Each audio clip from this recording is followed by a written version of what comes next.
अस्सलामु अलैकुम वरहमतुल्लाहि वबरकातुहू। Welcome to Nadwi Arabic academy. अजीज़ दोस्तों, एक इंसान बैंक जाता है फटा हुआ नोट लेकर और बैंक जाता है कि इसको बदल दीजिए, तो बैंक वाला उसको बदल देता है। लेकिन अगर वही शख्स बैंक से एक नोट ले और उसको उसी के सामने फाड़े और उससे कहे कि आप बदल दो, तो वो ना नोट बदलेगा, गुस्सा अलग से होगा और भगा देगा। पहले वाले मामले में और दूसरे वाले मामले में दोनों में फ़र्क साफ नज़र आता है। पहले वाले में गलती से फट गया होगा इसलिए वो लेकर के आया है, दूसरे वाले में वो जुर्रत दिखा रहा है, बैंक वाले की मुखालिफत कर रहा है, तो बैंक वाला नोट नहीं बदलेगा। यही फ़र्क है गुनाह करने में और सरकशी करने में। गुनाह गलती से होता है कि गलती से गुनाह हो गया, अल्लाह माफ़ फरमा दे। अल्लाह सरकशी को माफ़ नहीं फरमाते।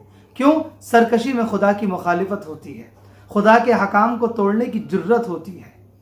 आज पूरी दुनिया अपने आप को इस तराजू में तोल ले कि हम गुनाह कर रहे हैं या सरकशी कर रहे हैं। अल्लाह तबारक व तआला हम सब को महफूज फरमाए, क्योंकि मुझे जहाँ तक मालूम है, मेरा जहाँ तक मैं महसूस करता हूँ वो ये है कि आज एक बहुत बड़ी तादाद है जो गुनाह में नहीं सरकशी में फंसी हुई है।